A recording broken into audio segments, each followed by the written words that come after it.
आज हम स्टार्ट करेंगे हमारा first chapter obstetric history and examination. इसमें सबसे पहले इंट्रोडक्शन है। हमारा लर्निंग ऑब्जेक्टिव क्या होगा कि to understand the principles of taking an obstetric history, to understand the key component of an obstetric examination and how to perform an appropriate obstetric examination. ठीक है, ये तीनों चीज़ें जो है हिस्ट्री लेना, एग्जामिनेशन और एग्जामिनेशन किस तरह परफॉर्म की जाएगी, ये सारा हम इस चैप्टर में सीखेंगे। तो सबसे पहले इंट्रोडक्शन है, जिसमें बता रहा है कि ऑब्स्टेट्रिक जो हिस्ट्री लेना और इसकी जो एग्जामिनेशन परफॉर्म करना होता है ये डिफरेंट है बनस्बत हम बाकी स्पेशलिटीज़ में जो हिस्ट्री और एग्जामिनेशन करते हैं। ठीक है, उससे थोड़ा ऑब्स की एग्जामिनेशन और हिस्ट्री डिफरेंट है। जो मेन इसमें डिफरेंस है वो ये है कि पेशेंट जो है वो नॉर्मली यहाँ पर हेल्दी वुमेन होती है, जिसमें एक नॉर्मल लाइफ इवेंट अंडरगो हो रहा होता है।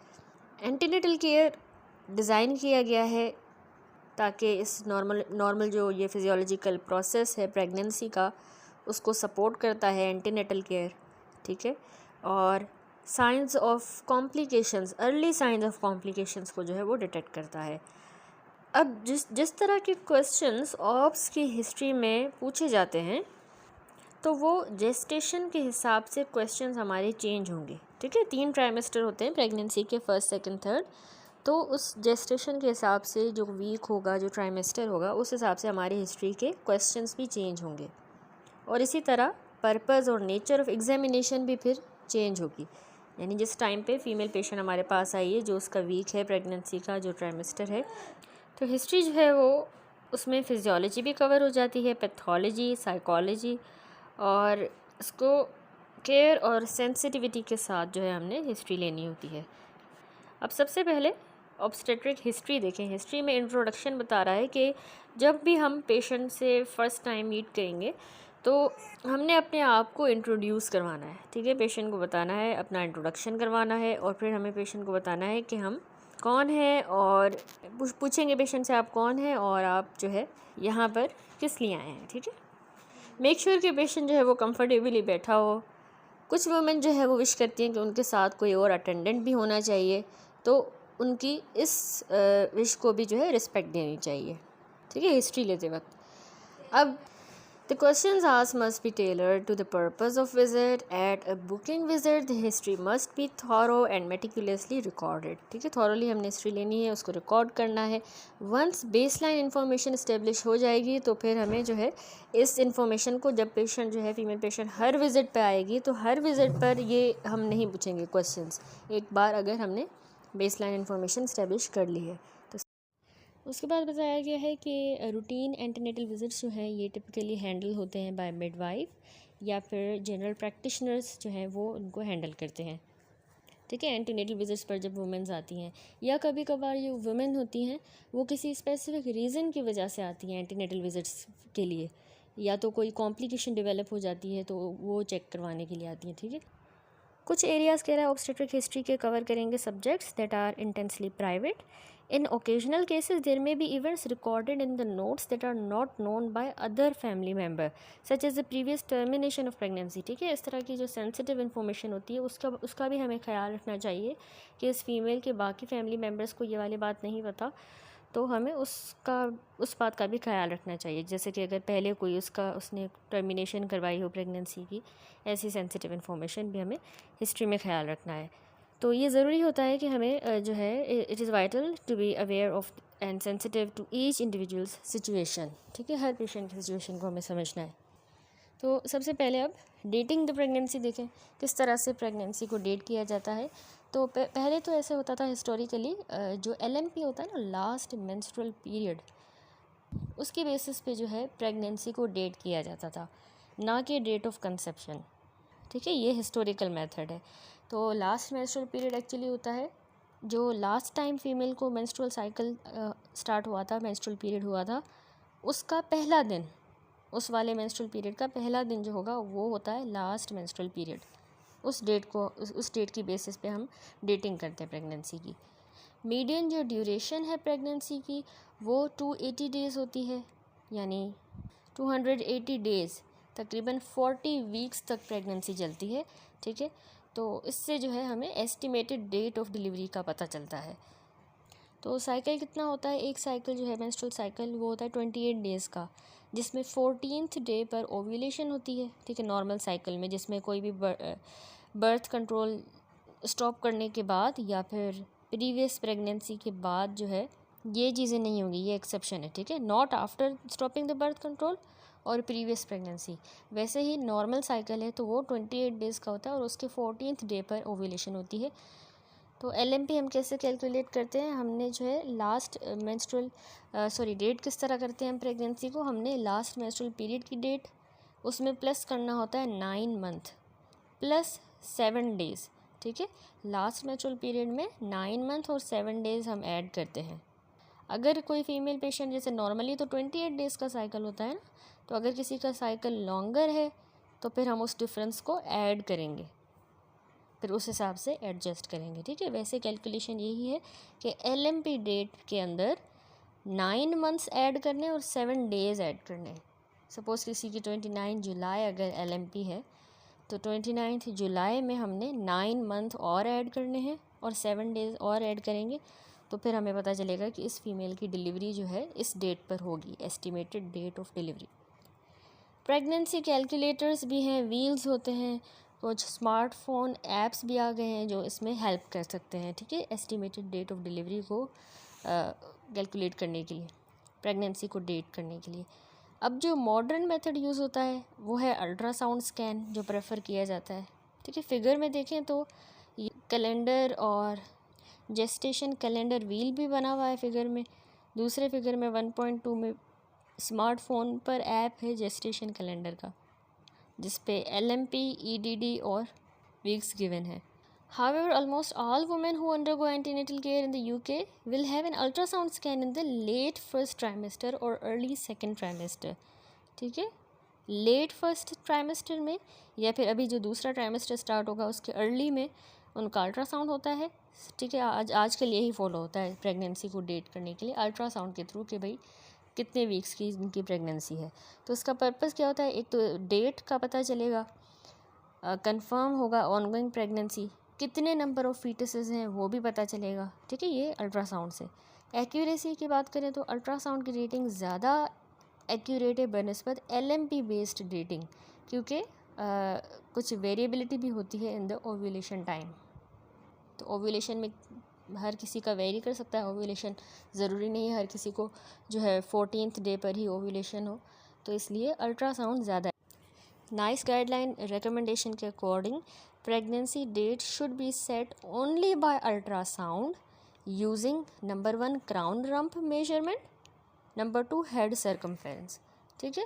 क्राउन रम्प मेजरमेंट जो होती है ना वो 10th वीक्स 0 डेज़ से लेके या 13th वीक 6 डेज़ तक की जा सकती है, ठीक है। ये टाइम पीरियड है, 10वां हफ्ता प्रेगनेंसी का जो चल रहा है, ठीक है, प्रेगनेंसी हुए 10 हफ्ते हो गए हैं, तो 10वें हफ्ते से लेके 13th वीक के दरमियान 13th वीक एंड 6 डेज़ तक जो है क्राउन रम्प मेजरमेंट की जा सकती है, और उसकी बेसिस पर जो है अल्ट्रासाउंड में क्राउन रम्प देखकर बताया जा सकता है कि इसकी क्या है प्रेगनेंसी, डेटिंग की जा सकती है, पता चलेगा कि ये फीमेल कब प्रेग्नेंट हुई थी, ठीक है।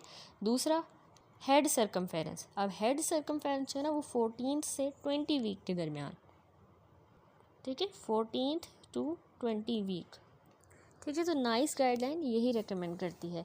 अब 20 वीक्स के बाद देखिए क्राउन रम्प लेंथ कब की जा रही थी, 10th to 13th week and 6 days. Head circumference कर रहे थे 14th वीक से लेकर 20 वीक तक, तो हेड सर्कमफेरेंस की मदद से कर रहे हैं। अब 20 वीक के बाद क्या करेंगे, 20 वीक के बाद जो है अल्ट्रासाउंड अनसूटेबल होता है for dating due to the fetal growth rate, ठीक है, तो उसके बाद अब नहीं कर सकते अल्ट्रासाउंड के ज़रिए नहीं। इम्पॉर्टेंस ये है कि अल्ट्रासाउंड डिफाइंड जो एस्टिमेटेड डेट ऑफ डिलीवरी है वो हम यूज़ कर सकते हैं रिगार्डलेस ऑफ द LMP। अगर फीमेल को याद ही नहीं है कि मुझे लास्ट टाइम पीरियड्स कब आए थे, तो उसको LMP याद ही नहीं है, तो फिर हम अल्ट्रासाउंड के ज़रिए कर सकते हैं, ठीक है। और ये एक्यूरेट डेटिंग होती है और ये वाइटल होती है, बहुत ज़रूरी होती है अल्ट्रासाउंड के ज़रिए हम डेटिंग करें ताकि हम फीटल ग्रोथ को असेस कर पाएँ इन द लेटर प्रेगनेंसी, ठीक है। दूसरा, risk of pre mature elective deliveries को भी प्रिवेंट किया जा सकता है, रिड्यूस किया जा सकता है, ठीक है। प्री मेच्योर इलेक्टिव डिलीवरीज, जैसे for example induction for the post term pregnancy, elective C section. Premature elective deliveries क्या है? ये एक्चुअली प्लान डिलीवरीज होती हैं, स्पॉन्टेनियस नहीं होती, प्लान्ड होती हैं, लेकिन ये जल्दी हो जाती हैं, पहले हो जाती हैं, ठीक है, क्योंकि हमने डेटिंग ही है कि सही से हमें पता ही नहीं है। तो अल्ट्रासाउंड के ज़रिए हम अगर डेटिंग करेंगे तो इस तरह की प्री मेच्योर इलेक्टिव डिलीवरीज से बचा जा सकता है। दूसरा, जिसमें मतलब इंडक्शन ऑफ लेबर हो for the post mature pregnancy, यानी पोस्ट टर्म प्रेगनेंसीज जो होती है, जो 37 to 40 वीक के दरमियान हो जाती है ना डिलीवरी नॉर्मली, तो 41 या 42 के बाद अगर हो तो उसको हम पोस्ट टर्म कहते हैं, ठीक है। तो उसमें हमें फिर मेडिकेशन या किसी और तरीके से आर्टिफिशियली इंड्यूस करना पड़ता है लेबर। तो अगर हम अल्ट्रासाउंड करेंगे तो ये इंडक्शन जो है उससे बचा जा सकता है, इंडक्शन से जो है प्री मेच्योर इंडक्शन करने से हम बच सकते हैं। क्या मतलब? सपोज़ कि ड्यू डेट जो है हमें रॉन्ग है, हमें नहीं पता क्या है, और बेबी एक्चुअली यंगर है देन एस्टिमेटेड, तो अगर हमने लेबर इंड्यूस कर दिया पोस्ट मेच्योर कैलकुलेशन की बेसिस पे, हमने तो उसको पोस्ट मेच्योर कैलकुलेट करके रखा था अभी, लेकिन अभी वो यंग है, प्री मेच्योर है बेबी, क्योंकि हमने डेट सही कैलकुलेट नहीं की LMP की बेसिस पे, तो फिर हमने उसको पोस्ट मेच्योर समझ के इंडक्शन कर दी, और बहुत जल्दी बेबी अगर डिलीवर कर दिया तो उसमें बहुत ज़्यादा फिर रिस्क फैक्टर्स हैं और इंडक्शन के रिस्क फैक्टर्स, ठीक है। तो इसलिए बहुत ज़रूरी होता है कि अल्ट्रासाउंड के ज़रिए जो है हम उसको डेट करें प्रेगनेंसी को, और ये ज़्यादा इजी, ज़्यादा अच्छा है, एक्यूरेट है, तो अल्ट्रासाउंड ही रेकमेंड किया जाता है फॉर डेटिंग द प्रेगनेंसी। उसके बाद अगला कंपोनेंट होता है सोशल हिस्ट्री, ठीक है। सबसे पहले हमने इंट्रोडक्शन, अपने आप को इंट्रोड्यूस करवाया पेशेंट को, और किस लिए वो आई हमारे पास, वो सारा डिस्कस किया। उसके बाद हमने प्रेगनेंसी को डेट किया, उसके हमने तरीके देखे कि LMP की बेसिस पे भी होता है, लेकिन नाइस गाइडलाइंस के अकॉर्डिंग अल्ट्रासाउंड के ज़रिए होता है, और वो क्राउन रम्प लेंथ के थ्रू भी हो सकता है, हेड सर्कमफेरेंस के थ्रू भी, ठीक है। फिर उसका फिर हमने डिफरेंट टाइम पीरियड देखा कि 10 वीक से लेके 13 वीक 6 डे तक हम क्राउन रम्प लेंथ के थ्रू कर सकते हैं, जबकि हेड सर्कमफेरेंस हम देखेंगे अल्ट्रासाउंड पर कौन से वीक पर, 14 से 20 वीक तक। 20 वीक के बाद अल्ट्रासाउंड नहीं किया जा सकता, उसके थ्रू डेटिंग नहीं की जा सकती। अब अगला हमारा डेटिंग हो गई प्रेगनेंसी। अगला कंपोनेंट है सोशल हिस्ट्री, ठीक है। पहले सोशल हिस्ट्री देखेंगे, उसके बाद देखते हैं पास्ट ऑब्स हिस्ट्री। तो सोशल हिस्ट्री जो है उसमें हमें ये भी रिक्वायर करती है considerable sensitivity, but it is vitally important part of the obstetric history, as social circumstances can have a dramatic influence on the pregnancy outcome, ठीक है। तो उसका भी आउटकम ज़्यादा है, उस पर इफ़ेक्ट पड़ता है। तो सबसे पहले मैटरनल मॉर्टेलिटी और वल्नरेबल ग्रुप्स देखें तो UK कंटेंट 2009 to 2012 रिपोर्ट के अकॉर्डिंग जो ओल्डर वुमेन होती हैं, ठीक है, तो मैटरनल जो मॉर्टेलिटी है वो ओल्डर वुमेन में ज़्यादा है, ठीक है। दूसरा, डिप्राइव्ड एरियाज़, वो जहाँ पर वुमेन जो है डिप्राइव्ड एरियाज़ में रह रही हैं वहाँ पर मैटरनल मॉर्टेलिटी ज़्यादा है, ठीक है, ओल्डर वुमेन में ज़्यादा है, डिप्राइव्ड एरियाज़ में। फिर दूसरा इस पैराग्राफ में कह रहा है एथनिक माइनॉरिटी ग्रुप्स, जो कुछ एथनिक माइनॉरिटी ग्रुप से बिलोंग करती हैं वहाँ पर मैटरनल मोर्टेलिटी हायर है। फिर जो है इसने डोमेस्टिक वायलेंस पर फोकस किया है कि प्रेगनेंसी में प्रेवलेंस जो है ना, बताया गया है कि 1/3 तकरीबन 33.3% जो वुमेन हैं जो एक्सपीरियंस करती हैं डोमेस्टिक वायलेंस, वो पहली बार जो है उनको जो मारा पीटा जाता है वो तब जब वो प्रेग्नेंट होती हैं, ठीक है। तो ये यानी प्रेगनेंसी की प्रेवलेंस बताई गई है डोमेस्टिक वायलेंस की इन द प्रेगनेंसी, और वुमेन जो है वो ज़्यादा रिस्क पर होती हैं फॉर द डोमेस्टिक अब्यूज़, जिसकी वजह से फिर वो होमिसाइड करती हैं जब वो प्रेग्नेंट हो या फिर पोस्टपार्टम के दौरान होमिसाइड करेंगी, ठीक है। तो यानी इसके अलावा कह रहा है डोमेस्टिक अब्यूज़ से जो है वुमेन एंटीनेटल अपॉइंटमेंट भी जो है अटेंड नहीं करती, उससे भी ये प्रिवेंट करता है डोमेस्टिक अब्यूज़, ठीक है। यानी डोमेस्टिक वायलेंस पर फोकस कर रहा है ये पैराग्राफ। तो फिर वो एंटीनेटल अपॉइंटमेंट्स भी नहीं लेती, उनको एंजाइटी होती है कि एंजाइटी की मतलब हमारी बात किसी को पता ना चल जाए, और उससे फिर अब एंटीनेटल विजिट्स भी नहीं ले रही, तो एडवर्स प्रेगनेंसी आउटकम्स होंगे।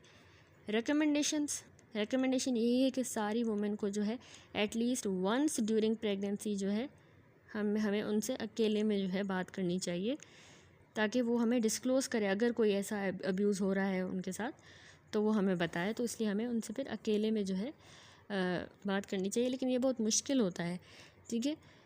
एक्सट्रीमली डिफ़िकल्ट है कि हम डोमेस्टिक वायलेंस के बारे में इंक्वायर करें, स्पेशली अगर उनका पार्टनर उनके साथ होता है। जब अगर आपके साथ कोई भी जो है इस तरह की इन्फॉर्मेशन पेशेंट शेयर करता है, तो आपने जल्दी जो है ये इन्फॉर्मेशन रेलेवेंट टीम तक आगे फिर पास करनी है, क्योंकि मे बी ये उस फीमेल की आखिरी अपॉर्चुनिटी थी कि उसने आपको ये बात बताई है कि उसके साथ जो है डोमेस्टिक वायलेंस का वो शिकार है। कभी कभार जो यंग वुमेन होती हैं वो फिर मेडिकल स्टूडेंट्स से ज़्यादा जो है इजी शो उनको होता है कि हम शेयर करें। यंग डॉक्टर्स से वो इजीली बात कर लेती हैं, तो इस बात का भी आपने ख्याल रखना है, ठीक है। फिर सब्सटेंस यूज़ के बारे में भी सोशल हिस्ट्री में ही हम पूछते हैं, ठीक है। एक तो हम सोशल हिस्ट्री में मैटरनल मॉर्टेलिटी का हमने ध्यान में रखा कि किन फीमेल्स में ज़्यादा है मोर्टेलिटी। फिर हम सोशल हिस्ट्री में जो है डोमेस्टिक वायलेंस भी हमने देखनी है। और सब्सटेंस यूज़ में देखें, स्मोकिंग जो है ये डोज डिपेंडेंट रिडक्शन करवा देती है फीटल बर्थ वेट में, ठीक है। एक तो स्मोकिंग है, अल्कोहल है और ड्रग इनटेक, ये भी हमने सोशल हिस्ट्री का पार्ट है, हमने पूछना है। स्मोकिंग से बर्थ वेट जो है डोज डिपेंडेंट वे में रिड्यूस होता है बच्चे का, तो उससे मिसकैरेज का रिस्क होता है, स्टिल बर्थ हो सकती है और नियोनेटल डेथ। तो कुछ इंटरवेंशंस होती हैं जो हमें वुमेन को ऑफ़र करनी होती हैं जो स्टिल स्मोकिंग कर रही हैं प्रेगनेंसी में। तो वो हम आगे चैप्टर नंबर 3 में देखेंगे, normal fetal development and growth, and chapter number 6 में एंटीनेटल ऑब्स्टेट्रिक कॉम्प्लिकेशन वाले चैप्टर में। कंप्लीट एब्सटिनेंस जो है अल्कोहल से एडवाइस की जाती है, ठीक है, कि बिल्कुल अल्कोहल ना लें। और सेफ्टी ऑफ अल्कोहल कोई भी प्रूवन नहीं है, लेकिन हाउएवर अल्कोहल प्रोबेबली हार्मफुल नहीं है अगर स्मॉल अमाउंट में ली जाए, यानी less than 1 drink per day. अगर बिंज ड्रिंकिंग है बहुत ज़्यादा हर वक्त, तो ये पार्टिकुलरली हार्मफुल है और उससे जो है फीटल अल्कोहल सिंड्रोम हो जाता है। फिर रिक्रिएशनल ड्रग्स के बारे में बता रहा है कि हमने उसके बारे में भी इंक्वायर करना है, लेकिन वो बहुत मुश्किल होता है। अप्रोक्सीमेटली 0.5 to 1% वुमेन जो है वो रिक्रिएशनल ड्रग्स अपनी प्रेगनेंसी के दौरान ले रही होती हैं। उसमें जो मोस्ट हार्मफुल है वो कोकेन और क्रैक कोकेन जो है, ये मोस्ट हार्मफुल रिक्रिएशनल ड्रग्स हैं जो वुमेन ले रही होती हैं, लेकिन इनका जो इफ़ेक्ट्स हैं प्रेगनेंसी पर और फाइनेंशियल इम्प्लिकेशंस इन सब की है, ठीक है। तो बुकिंग विज़िट पर हमें इसके बारे में भी लाजमी इंक्वायर करना होता है। By the time you have finished your history and examination, you should know the following facts that are important in the social history. वो क्या फैक्ट्स हैं? वेदर पेशेंट सिंगल है या फिर रिलेशनशिप में है, और what sort of support she is at home, she has at home, ठीक है। उसका रिलेशनशिप स्टेटस हमने पेशेंट का पूछना है, और उसको घर पर सपोर्ट किसकी है। दूसरा, generally whether there is a stable income coming to the house, ठीक है। हाउस होल्ड इनकम की स्टेबिलिटी पूछनी है। हमने टाइप ऑफ हाउसिंग पूछनी है, यानी जैसे अगर घर में सीढ़ियाँ हैं और लिफ्ट नहीं है तो ये भी एक मसला है, ठीक है। तो उसको मोबिलिटी इश्यूज़ के लिए एक्सेसिबिलिटी है या नहीं, तो इसलिए टाइप ऑफ हाउसिंग भी उससे पूछनी है। हिस्ट्री में हमने पूछना है कि वेदर वुमेन काम करती है, और वो काम अगर करती है, वर्किंग वुमेन है, तो उसके दौरान, काम के दौरान, फिर उसका प्रेगनेंसी के दौरान, यानी कब तक वो काम करेगी, वो जॉब करेंगी। दूसरा, वेदर वुमेन स्मोक्स, ड्रिंक्स और यूजेस रिक्रिएशनल ड्रग्स और एनी ड्रग्स, वो पूछना है। और any other important features relevant to her social circumstances, ठीक है, या कोई और भी कोई भी ऐसा फीचर जो इम्पोर्टेंट है, तो वो हमने फ़ीमेल से पूछना है। तो यहाँ पर हुआ complete social history, previous obstetric history and past gynaecological history. Past obstetric history जो होती है ना, ये मोस्ट इम्पॉर्टेंट एरिया होता है for establishing risk in the current pregnancy, यानी पिछली प्रेगनेंसी में जो भी हुआ फीमेल पेशेंट के साथ, उनका आउटकम क्या था, वो उसका असर इस वाली प्रेगनेंसी में भी पड़ता है। तो इसलिए हमने पिछली जो प्रीवियस प्रेगनेंसी हैं उनके बारे में लाजमी पूछना होता है। जितनी भी प्रेगनेंसी हुई उनको ऑर्डर में डेट करना है, और हर एक प्रेगनेंसी का क्या आउटकम निकला था, ठीक है। तो जो फीचर्स हैं जो लाइकली हैं कि वो इम्पेक्ट करेंगे इस आने वाली फ्यूचर प्रेगनेंसी को, वो कौन से फैक्टर्स हैं, कौन से फीचर्स हैं। Number 1, recurrent miscarriage. अगर पहले उनको बार बार फीमेल को रिकरेंट मिसकैरेजेस हो रहे थे, तो अभी इस वाली प्रेगनेंसी में ज़्यादा रिस्क है कि इसको अभी भी मिसकैरेज हो सकता है, ठीक है, रिस्क है, और फीटल ग्रोथ रिस्ट्रिक्शन हो सकती है, ठीक है। दूसरा, प्री टर्म डिलीवरी, पहले प्री टर्म डिलीवरी हुई तो अभी प्री टर्म डिलीवरी का ज़्यादा रिस्क है। पहले अर्ली ऑनसेट प्री एक्लेम्शिया हुआ था तो अभी भी प्री एक्लेम्शिया का रिस्क है, फीटल ग्रोथ रिस्ट्रिक्शन का है। एब्रप्शन हो गई थी तो यहाँ पर भी रिकरेंस का रिस्क ज़्यादा है, दोबारा हो सकती है। कंजेनिटल एबनॉर्मलिटी, पहले जो बच्चे हुए उनमें अगर कंजेनिटल एबनॉर्मलिटी है तो रिकरेंस का रिस्क अब जो है डिपेंड करता है कौन सी जो है टाइप ऑफ एबनॉर्मलिटी हुई, स्पेसिफिक एबनॉर्मलिटी पे डिपेंड करता है, ठीक है। मैक्रोसोमिक बेबी जो होता है ना वो जेस्टेशनल डायबिटीज़ से रिलेटेड हो सकता है। अगर माँ को पिछली प्रेगनेंसी में डायबिटीज़ हुआ था तो अभी उसको लार्ज बेबी, मैक्रोसोमिक बेबी हो सकता है, ठीक है, large weight baby. Fetal growth restriction पहले हुई थी तो अभी भी उसकी रिकरेंस का रिस्क ज़्यादा है। अनएक्सप्लेन्ड स्टिल बर्थ हुआ था तो ये भी इंक्रीज़ करता है रिस्क ऑफ जेस्टेशनल डायबिटीज़।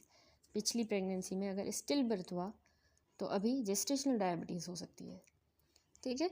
तो ये सारी चीज़ें क्योंकि हैं, इनके असर पड़ते हैं। अगर प्रीवियस प्रेगनेंसी में ऐसा कुछ हुआ था तो अभी हो सकता है, तो इसलिए ये सारी चीज़ें हमने पास्ट ऑब्स हिस्ट्री में रूल आउट करनी है, पूछनी है, ठीक है। Method of delivery for any previous birth must be recorded, कि कौन सा मेथड ऑफ डिलीवरी हुआ था सारी जो प्रेगनेंसी पिछली हुई हैं उनमें, क्योंकि उसका भी इम्प्लीकेशन होता है for planning in the current pregnancy. Particularly अगर पहले सिजेरियन सेक्शन हुआ था या डिफ़िकल्ट विजाइनल डिलीवरी हुई थी, पोस्टपार्टम हेमरेज हुआ था या सिग्निफिकेंट पेरिनियल ट्रॉमा हुआ था मदर को, तो ये चीज़ें इस वाली प्रेगनेंसी को भी अफेक्ट कर सकती हैं। तो प्रीवियस प्रेगनेंसी के मेथड ऑफ डिलीवरी भी पूछना है हमने, ठीक है। अब थोड़ा सा इन्होंने ऑब्स्टेट्रिक शॉर्ट हैंड एक्सप्लेन किया है, ग्रेविडिटी एंड पैरिटी। ग्रेविडिटी क्या होता है? ग्रेविडा जो है वो होता है total number of pregnancy regardless of the outcome, ठीक है। आउटकम को ना देखें क्या था, किस तरह एंड हुई, मिसकैरेज हुआ या कंप्लीट प्रेगनेंसी हुई, पैदा हो गया बच्चा या स्टिल बर्थ था, डजेंट मैटर, सिर्फ जितनी भी टोटल नंबर ऑफ प्रेगनेंसी हैं वो ग्रेविडा होता है। पैरिटी क्या होता है? Number of live birth at any gestation और स्टिल बर्थ आफ्टर 24 वीक, ठीक है। अब जो लाइव बर्थ हैं, जो भी जेस्टेशन है जिस पे भी, लेकिन जो लाइव बर्थ हैं या फिर जो स्टिल बर्थ हुई हो लेकिन आफ्टर 24 वीक, तो वो हम पैरिटी में लिखेंगे, ठीक है। ट्विंस को हम 2 लिखेंगे। फॉर एग्ज़ाम्पल जैसे फर्स्ट प्रेगनेंसी है और फीमेल जो है पहले प्रेग्नेंट नहीं हुई तो ग्रेविडा 1 होगा, पैरा 0, ठीक है। पैरा 0 इसलिए क्योंकि अभी कोई लाइव बर्थ नहीं हुई या स्टिल बर्थ नहीं हुई आफ्टर 24 वीक, अभी सिर्फ प्रेग्नेंट है तो ग्रेविडा 1 है, ठीक है। इसी तरह एक और एग्जांपल है डिलीवर्ड ट्विंस, ठीक है। 2 ट्विंस जो हैं डिलीवर हुए, अभी जो है 12 वीक्स हो रहे हैं इनटू द सेकंड प्रेगनेंसी। पहले ट्विंस हुए थे तो एक प्रेगनेंसी वो हो गई और अभी दूसरी प्रेगनेंसी का 12th वीक चल रहा है तो ग्रेविडा 2 हो गए ना, पहले ट्विंस हुए थे अभी, तो ग्रेविडा 2 और पैरा 2 इसलिए क्योंकि वो 2 ट्विंस जो डिलीवर हुए थे उनका पैरा 2 बोल रहे हैं। अभी वाला तो अभी प्रेगनेंसी चल रही है, आफ्टर 24 वीक नहीं है। इसी तरह एक और एग्जांपल है 6 मिसकैरेजेस। 6 मिसकैरेजेस हैं, 1 लाइव बेबी हुआ था 32 वीक्स पर और अभी दोबारा प्रेग्नेंट है, तो कितना ग्रेविडा हुआ? 6 मिसकैरेजेस, 1 लाइव बेबी 7 और अभी वाली प्रेगनेंसी 8, तो ग्रेविडा 8 हो गया। पैरा क्या है? पैरा जो है पैरा 1 होगा, जो लाइव बेबी बॉर्न हुआ था 32 वीक्स पर उसको हम पैरा 1 बोल रहे हैं।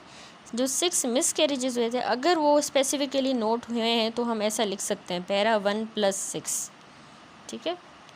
तो ये शॉर्ट हैंड होता है, ऑब्स्टेट्रिक शॉर्ट हैंड, ग्रेविडिटी और पैरिटी का, इस तरह से हमने लिखना होता है हिस्ट्री में। लेकिन हावेवर जब भी हम हिस्ट्री प्रेजेंट करेंगे तो ये ज़्यादा ईजियर होता है कि हम डिस्क्राइब करें एग्जैक्टली क्या हुआ था। फॉर एग्ज़ाम्पल हमने प्रेजेंट इस तरह करना होता है, Mrs Jones is in her 8th pregnancy, she has had 6 miscarriages at gestation of 8 to 12 weeks and 1 spontaneous delivery of a live baby born at 32 weeks, ठीक है। Baby Tom is now 2 year old and healthy। तो इस तरह से completely हमने elaborate करना होता है।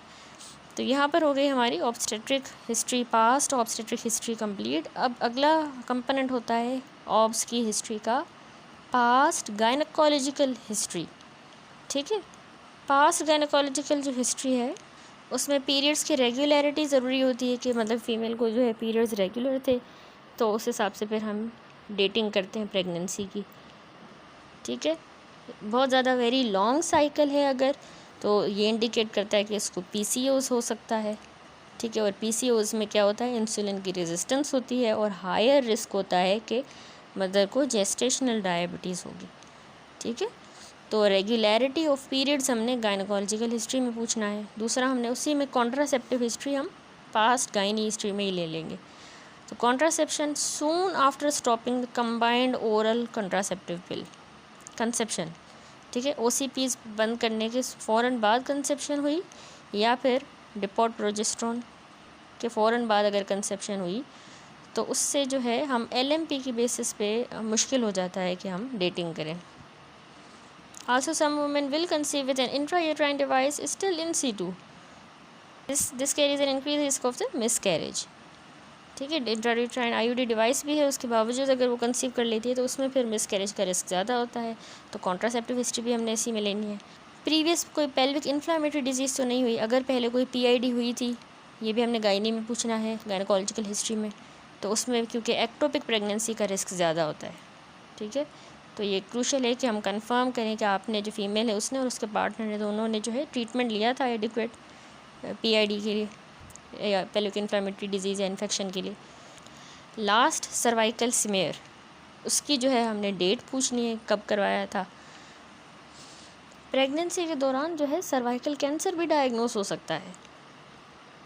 ठीक है, हर साल जो है small number of women are diagnosed as having cervical cancer in pregnancy and it is recognised that late diagnosis is the most common around the time of pregnancy because smears are deferred. If a smear is due it can be taken in the first trimester. ठीक है, स्मेयर्स first trimester में भी लिए जा सकते हैं even pregnancy के दौरान विदाउट कॉजिंग मिसकैरेज। तो ये इंपॉर्टेंट है कि हमने जो है प्रेगनेंसी स्टेटस रिकॉर्ड करना है for the accurate cell assessment. Do not defer smear for the women at increase risk of cervical disease like previous cervical smear abnormality अगर हुई थी या वेरी ओवर ड्यू स्मेयर है तो इनमें से स्मेयर डेफर नहीं होते। Gently taking a smear in the first trimester does not cause miscarriage. If irregular bleeding examine the cervix for lesions. ठीक है, प्रेगनेंसी के दौरान अगर इरेगुलर ब्लीडिंग है तो फिर हम सर्विक्स की एग्जामिनेशन करेंगे कि उसमें कोई ऑब्वियस लेशन तो नहीं है present. If a woman is undergone treatment for cervical changes this should be noted. ठीक है, उसको भी हमने नोट करना है कि कोई ट्रीटमेंट तो नहीं हुआ सर्वाइकल चेंजेस के लिए। Knife cone biopsy is associated with increase risk of both the cervical incompetence and stenosis. ठीक है, जो नाइफ कोन बायोप्सी होती है ना उसमें क्या होता है, एक तो उससे सर्वाइकल इनकॉम्पिटेंस होती है यानी वीकनेस हो जाती है जो लीड करेगी प्री टर्म डिलीवरी, और स्टीनोसिस जो है तो उससे क्या होता है, डिस्टोशिया होगा इन द लेबर। ठीक है, तो नाइफ कोन बायोप्सी इस तरह के अगर कोई ट्रीटमेंट हुआ है किसी सर्वाइकल चेंज के लिए, नाइफ कोन बायोप्सी या large loop excision of transformation zone, large loop excision of the transformation zone, ये जो है इसमें probably very small increase risk होता है प्री टर्म बर्थ का। मल्टीपल एक्सीजन्स जो है वो क्या करती हैं, सिग्निफिकेंटली उस सर्विक्स को शॉर्टन कर देती हैं बहुत ज़्यादा एक्सीजन्स की वजह से, तो उससे सेकेंड और अर्ली थर्ड ट्राइमेस्टर डिलीवरी का रिस्क बढ़ जाता है प्री टर्म बर्थ का। ठीक है, तो ये हम नाइफ कोन बायोप्सी और large loop excision of transformation zone इनका जो है पूछना होता है। प्रीवियस एक्टोपिक प्रेगनेंसी, ये भी हम गायनेकोलॉजिकल हिस्ट्री में पूछेंगे। पहले उनको एक्टोपिक प्रेगनेंसी अगर हुई है, क्योंकि उससे जो है ना रिस्क रिकरेंस का इस बार भी हो सकती है, 1 in 10 है रिस्क ऑफ रिकरेंस। वुमेन जिनको पहले एक्टोपिक प्रेगनेंसी हुई है तो उनको अर्ली अल्ट्रासाउंड स्कैन करवाना होता है फॉर फ्यूचर प्रेगनेंसी। ठीक है, उनको अर्ली अल्ट्रासाउंड जो है ऑफ़र करेंगे ताकि site of any future pregnancy पता चले। Recurrent miscarriages may be associated with number of problem. ठीक है, इसमें बहुत सी प्रॉब्लम होती हैं, बार बार अगर जो है मिसकैरेज हो रहे हैं उसकी बहुत सी वजूहत हो सकती हैं। उसमें कंडीशन जैसे एंटी फॉस्फोलिपिड सिंड्रोम भी वजह हो सकती है, जिसमें फ़र्दर प्रेगनेंसी लॉस का रिस्क बढ़ जाता है, फीटल ग्रोथ रिस्ट्रिक्शन होती है, प्री एक्लेम्शिया भी हो सकता है। ठीक है, इस एंटी फोस्फोलिपिड सिंड्रोम में। दूसरा बैलेंस ट्रांसलोकेशन, तो उनसे फिर कंजेनिटल एबनॉर्मलिटी होती है, तो रिकरेंट मिसकैरेज होते हैं। इसके अलावा सर्वाइकल इनकम्पिटेंस अगर है तो वो late second and early third trimester delivery करवाएगी, रिकरेंट मिसकैरेज करवाएगी। तो वुमेन जिनको रिकरेंट लॉसेस हो रहे हैं तो उनको फिर हमें ज़्यादा सपोर्ट देनी होती है कि बार बार उनको मिसकैरेजेस हो रहे हैं इस वजह से। Multiple previous first trimester terminations of pregnancy potentially increase the risk of preterm delivery possibly due to the cervical weakness. ठीक है, पहले जो है मल्टीपल फर्स्ट ट्राइमेस्टर में टर्मिनेशंस अगर हुई हैं तो अभी सर्वाइकल वीकनेस हो गई है, तो इस वजह से अभी वाली प्रेगनेंसी में प्री टर्म डिलीवरी का रिस्क है। ठीक है, अगर पहले पिछली फर्स्ट ट्राइमेस्टर में अगर टर्मिनेशंस हुई हैं तो इस तरह की इन्फॉर्मेशन को हमें सेंसिटिवली रिकॉर्ड करना होता है, respecting the patient wishes regarding hand held notes. Previous gynaecological surgery, ठीक है, स्पेशली अगर कोई यूट्राइन सर्जरी हुई है तो वो भी डिलीवरी को अफेक्ट कर सकती है, uterine surgery. Presence of pelvic mass, कोई ओवेरियन सिस्ट तो नहीं है, फाइब्रॉइड, तो ये भी हमने हिस्ट्री में नोट करना होता है क्योंकि अभी जो उसकी प्रेगनेंसी है वो इनसे असरअंदाज हो सकती है, इस तरह के पेल्विक मास से। ठीक है, तो previous gynaecological surgery, uterine surgery या पेल्विक मास का हमें पूछना है। डोनर एग या sperm use is associated with increase risk of preeclampsia. ठीक है, इसमें प्री इक्लेम्शिया का रिस्क ज़्यादा होता है। लीगल एंड एथिकल कंसिडरेशन बताया गया है कि डू नॉट रिकॉर्ड IVF और donor gamete use in notes without written patient permission due to the patient privacy. ठीक है, पेशेंट प्राइवेसी इशूज़ की वजह से जो है हम हिस्ट्री में अपने नोट्स में नहीं लिखेंगे कि इन्होंने IVF करवाया है या डोनर गैमीट यूज़ हुआ है, क्योंकि पेशेंट की प्राइवेसी की वजह से हम बिल्कुल पेशेंट से परमिशन ले के फिर ही लिख सकते हैं अपने नोट्स में।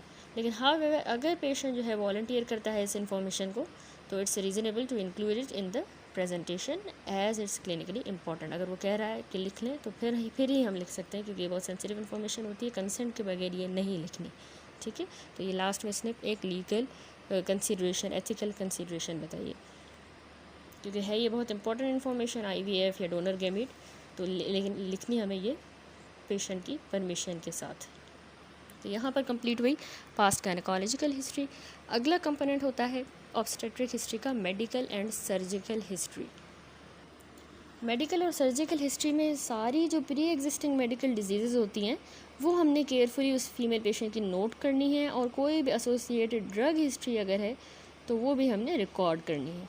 ठीक है, मेजर जो प्री एग्जिस्टिंग डिजीज़ हैं जो इम्पेक्ट करती हैं प्रेगनेंसी पर और उनके जो पोटेंशियल इफ़ेक्ट्स होते हैं वो आगे भी हम देखेंगे। और चैप्टर 10 जो है मेडिकल कॉम्प्लिकेशंस ऑफ प्रेगनेंसी वाला चैप्टर जो हम देखेंगे, आगे डिस्कस करेंगे चैप्टर नंबर 10, तो उसमें फिर हम देखेंगे कि कैसे ये डिजीज़ जो हैं प्रेगनेंसी को असरअंदाज करती हैं। ठीक है, नीचे जो है वो टेबल बना हुआ है, उसको देख लें। इसमें मेजर प्री एग्जिस्टिंग डिजीज़ हैं जो प्रेगनेंसी को इम्पेक्ट करती हैं। देखिए, अगर फीमेल को डायबिटीज़ मेलाइटस है तो उसको मैक्रोसोमिक बेबी होगा, ये आपने बातें याद रखनी है। मैक्रोसोमिया यानी large baby, fetal growth restriction होगी, congenital abnormality, preeclampsia, stillbirth और नियोनेटल हाइपोग्लाइसीमिया यानी low blood sugar in the newborn. इसी तरह अगर हाइपरटेंशन है, हाई ब्लड प्रेशर है, तो उससे भी प्री एक्लेम्शिया का रिस्क बढ़ जाता है। ठीक है, इसी तरह रीनल डिजीज़ अगर है, किडनी डिजीज़, तो उससे भी जो है रीनल डिजीज़ और ज़्यादा वर्सन होगी, itself pre eclampsia. Renal disease खुद भी वर्सन होगी, प्री एक्लेम्शिया भी होगा, फीटल ग्रोथ रिस्ट्रिक्शन और प्री टर्म डिलीवरी इसमें भी होगी। एपिलेप्सी अगर है फीमेल को पहले से, एपिलेप्सी की पेशेंट है, तो फिर फिट्स की, सीजर्स की फ्रीक्वेंसी बढ़ जाएगी प्रेगनेंसी के दौरान।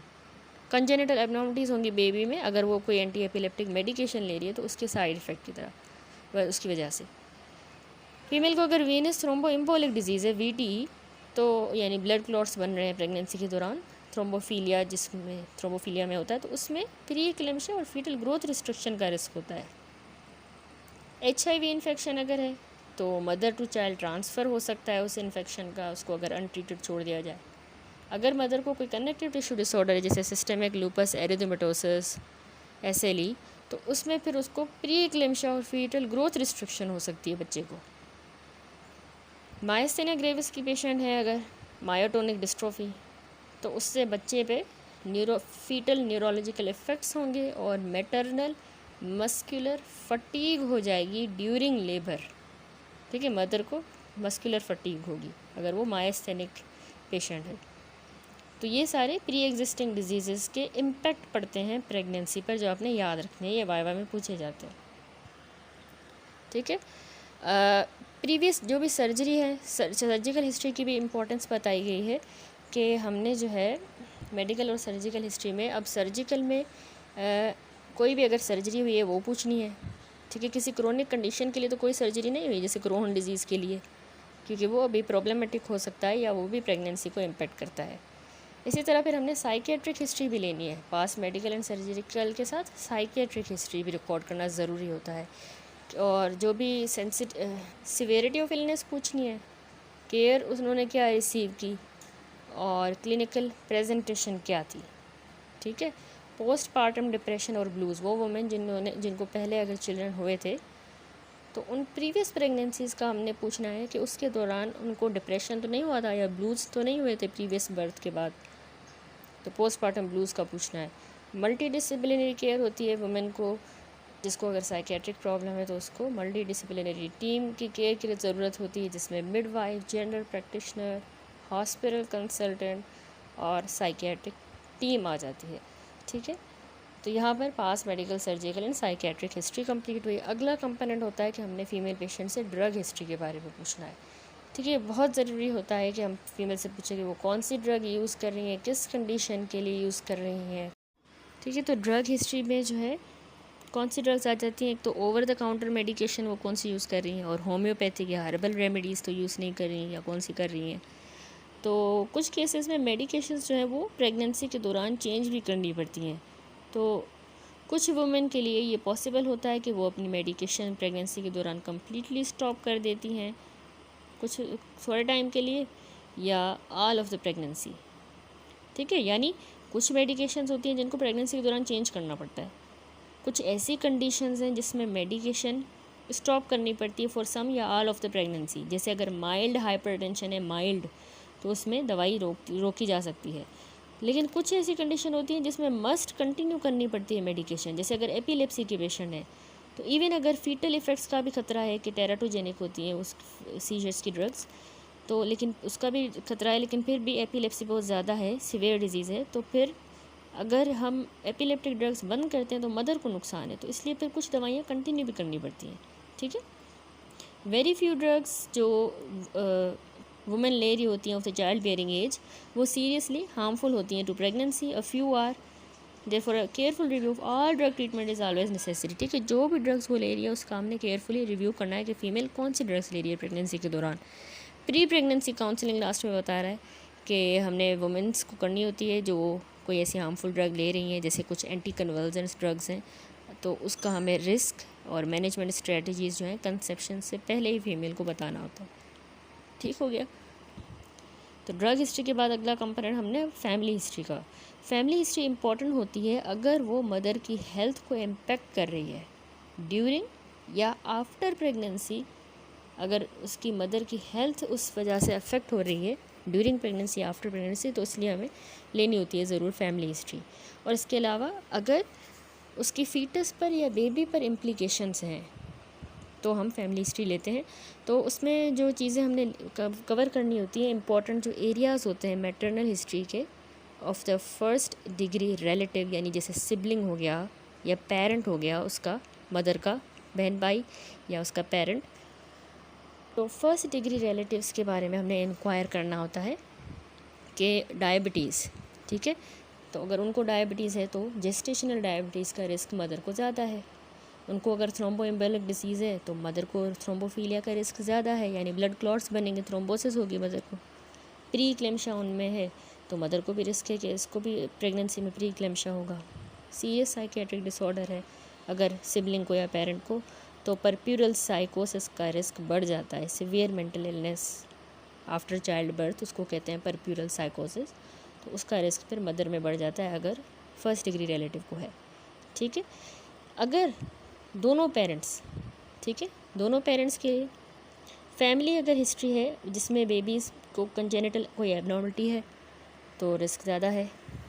कोई जेनेटिक प्रॉब्लम है जैसे haemoglobinopathy, thalassaemia, sickle cell anaemia, तो बोथ पेरेंट्स में है कि भाई बोथ पेरेंट्स से मतलब हमें इंक्वायर करना होगा कि उनकी फैमिली में है कंजेनिटल एबनॉर्मलिटी या कोई जेनेटिक प्रॉब्लम। तीसरा एलर्जीज़। अब फैमिली हिस्ट्री में ही एलर्जीज़ जितनी भी हैं वो हमने सारी जो रिकॉर्ड करनी है। अगर वुमेन कह रही है कि किसी चीज़ से उसको एलर्जी है, वो हमने नोट करना है, पूछना है कि आपको कैसे पता चला, कैसे आप डायग्नोज हुए कि आपको इससे एलर्जी है और क्या प्रॉब्लम्स उसने करवाई, जैसे रैश हुआ था, क्या हुआ था, एनाफाइलेक्सिस हुआ था, एलर्जीज़ का पूछना है। यहाँ पर हमारी कंप्लीट हुई हिस्ट्री ऑब्स्टेट्रिक की।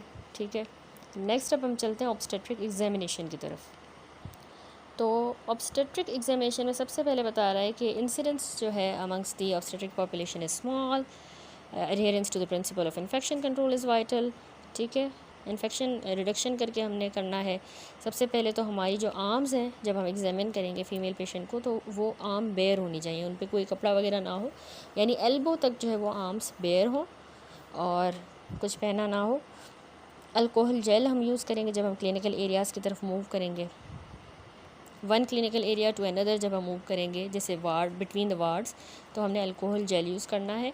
Hand should be always washed या gel should be use before and after any patient contact. ठीक है, हर पेशेंट से कॉन्टैक्ट से पहले। तो before moving on to the examine the patient, it is important to be aware of the clinical context, यानी जो एग्जामिनेशन है it should be guided by the presenting problem if any and the gestational age. ठीक है, उस female की gestational age क्या है और उसकी प्रेजेंटिंग प्रॉब्लम क्या है जिसके साथ वो आई है, तो उस हिसाब से फिर हमने एग्जामिनेशन करनी होती है। फॉर एग्जांपल, ये अननेसेसरी है कि हम फीटल प्रेजेंटेशन डिटरमाइन कर रहे हैं 24 वीक्स पर। फीमेल 24 वीक ऑफ जेस्टेशन पर आई है और हम अभी देख रहे हैं कि इसकी फ़ीटल प्रेजेंटेशन क्या है। अभी तो 24 वीक है, बहुत इनिशियल स्टेजेस है, अभी तो फ़ीटल प्रेजेंटेशन नहीं देखी जा सकती क्योंकि फ़ीटस मूव भी कर रहा होता है। तो इसलिए जेस्टेशन का ध्यान रखना है, किस टाइम पे आई है वो, जेस्टेशनल एज उसकी क्या है और उसकी प्रेजेंटिंग प्रॉब्लम क्या है। ठीक है, 24 वीक पर आई है और उसको कोई थ्रेटेंड प्रीटर्म लेबर का भी कंसर्न नहीं है, तो हम उसकी क्यों करेंगे एग्जामिनेशन, फीटल प्रेजेंटेशन वाली एग्जामिनेशन नहीं करेंगे।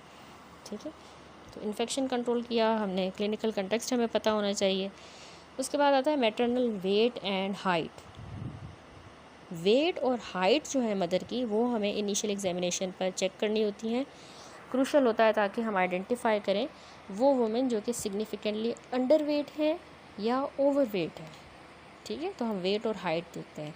वेट के लिए BMI, बॉडी मास इंडेक्स, ठीक है, जो वेट अपॉन हाइट होता है, तो उसमें अगर फीमेल का हम ये कैलकुलेट करते हैं, उसका वेट को डिवाइड करते हैं उसकी हाइट से, तो BMI अगर, अच्छा वेट जो है वो kg में होता है। अब ये टेबल बना है जिसमें लिखा है how to measure blood pressure in pregnancy. ठीक है, एक्यूरेट ब्लड प्रेशर मेजरमेंट जो है वो प्रेगनेंसी में क्रूशल होती है। तो उसमें सबसे पहले आपने पोजीशन याद रखना है कि जो वुमेन है वो सीटेड हो, बैठी हुई हो या फिर सेमी रिकम्बेंट।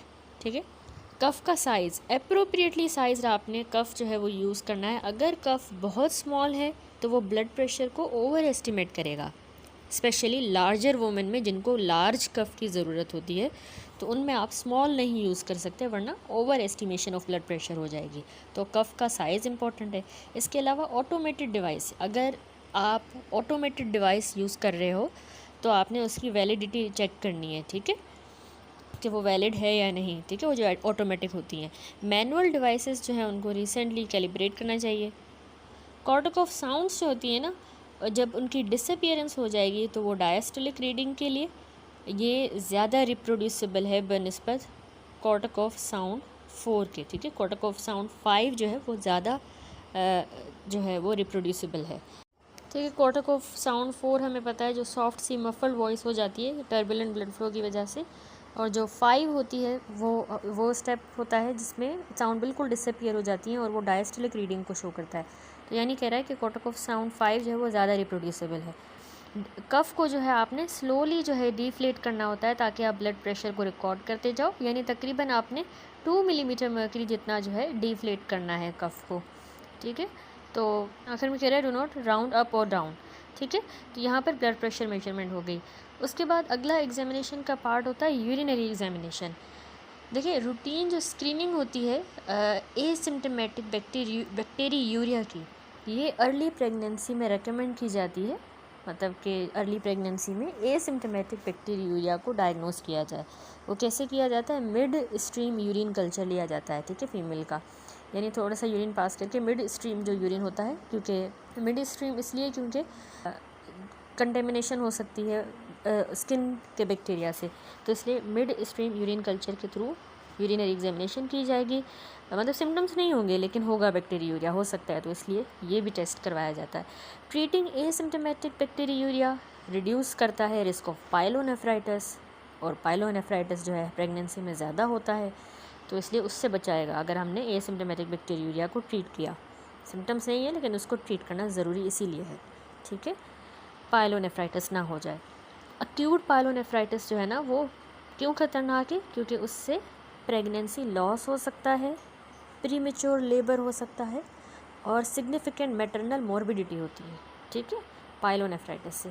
तो इसीलिए एसिम्टोमेटिक बैक्टीरियूरिया को यूरिनरी एग्जामिनेशन के थ्रू ही डिटेक्ट करके ट्रीट किया जाएगा। रिपीट विजिट्स पर यूरिनलाइसिस जो है वो परफॉर्म की जाएगी ऑटोमेटेड रिएजेंट स्ट्रिप रीडर्स की मदद से।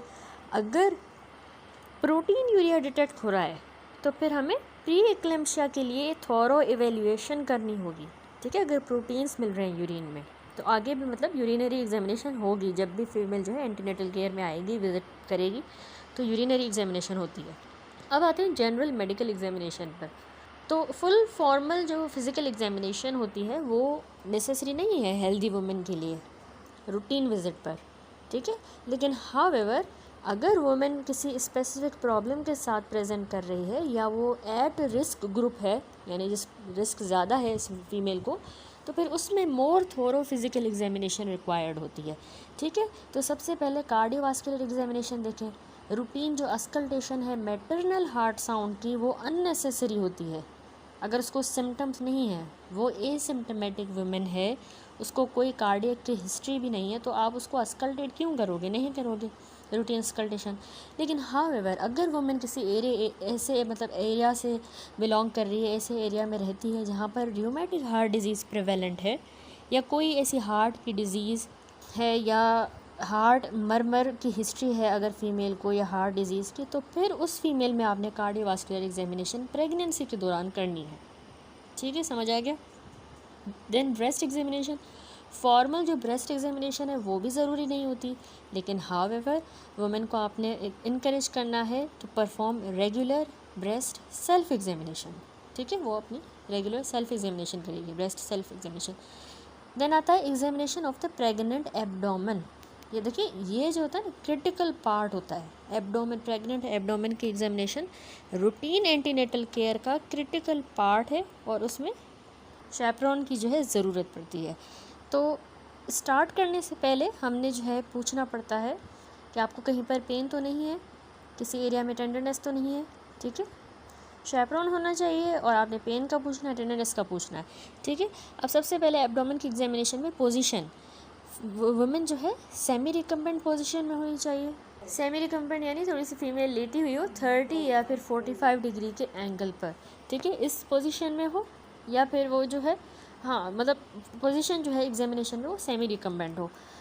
लेट प्रेगनेंसी में women should never lie completely flat, वो बिल्कुल सीधी लेट प्रेगनेंसी में नहीं सोनी चाहिए। सेमी प्रोन या लेफ्ट लेटरल टिल्ट जो है वो प्रिवेंट करेगा एओर्टो केवल कंप्रेशन, ठीक है, एओर्टा पर और एब्डोमिनल एओर्टा और इंफीरियर वीना केवा पर कंप्रेशन जो पड़ रही होती है यूट्रस की, ठीक है, एओर्टो केवल कंप्रेशन, उससे ये बचाएगा। कौन सी पोजीशन?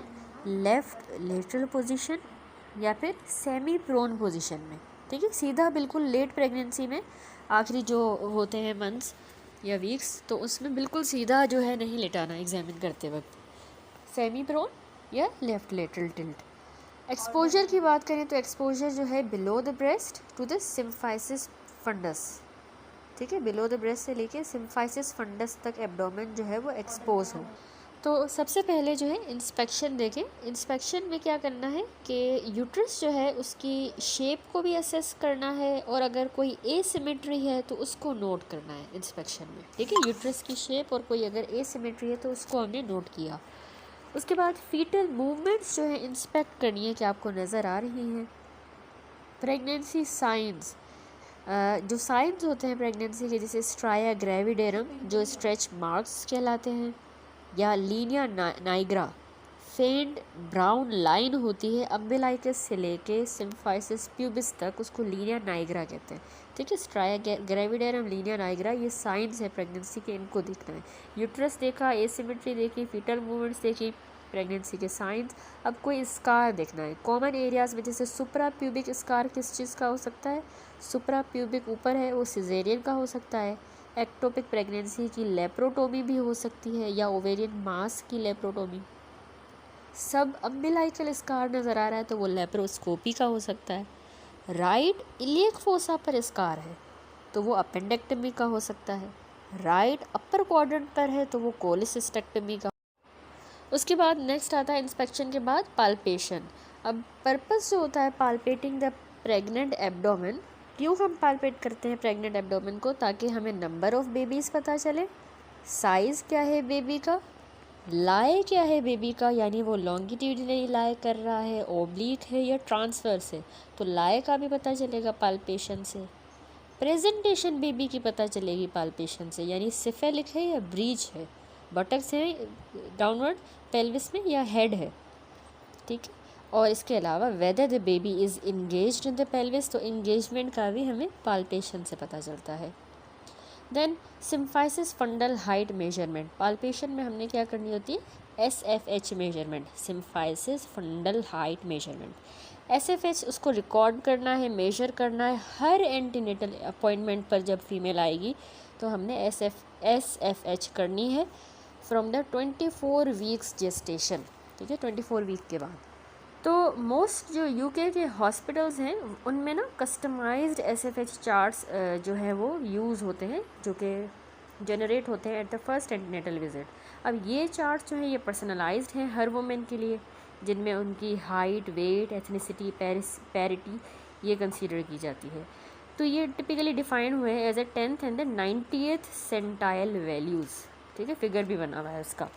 तो उसमें टेक्निक क्या है, मैं आपको SFH की जो है थोड़ी सी टेक्निक बताती हूँ। सिम्फाइसिस फंडल हाइट आपने कैसे मेजर करनी है, बहुत इंपॉर्टेंट है, आपसे वाइवा में भी पूछा जाएगा, करके भी दिखाना होगा आपको। तो सबसे पहले आपने टॉप ऑफ द फंडस जो है वो फील करना है, और upper border of the symphysis pubis.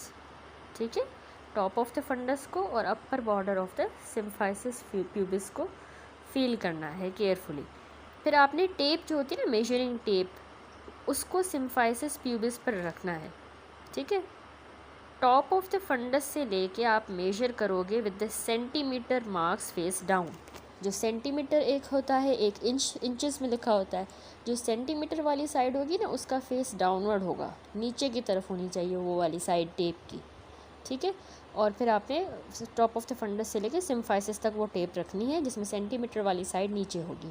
फिर आपने टर्न करना है मेजरिंग टेप को ओवर, और फिर उस मेजरमेंट को रीड करना है कि कितने सेंटीमीटर है, और इसको SFH चार्ट के ऊपर प्लॉट कर देना है। ठीक है, तो इस तरह से हम ये सिम्फाइसिस फंडल हाइट चेक करते हैं। तो एक्चुअली जो मीन फंडल हाइट होती है वो अप्रॉक्सीमेटली 20 सेंटीमीटर एट 20 वीक्स होगी। 20 वीक ऑफ जेस्टेशन चल रहा है फीमेल का, तो उसकी 20 वीक्स पर 20 सेंटीमीटर ही होगी हाइट, सिम्फाइसिस से लेके फंडस की हाइट। ठीक है, और फिर वो हर हफ्ते 1 सेंटीमीटर इंक्रीज़ होगा। तो यानी कि 36 वीक्स जब चल रहे होंगे उसके, तो 36 वीक्स पर उसकी 36 सेंटीमीटर ही होगी। ठीक है, क्योंकि 20 वीक के बाद हर वीक पर 1-1 सेंटीमीटर बढ़ा है। तो जब 36 वीक पे आई है फीमेल तो उसका 36 सेंटीमीटर ही आ रहा है। 20 वीक पे 20 सेंटीमीटर ही था, जितना वीक उतना ही सेंटीमीटर। ठीक है, तो ये होती है एक्सपेक्टेड ग्रोथ।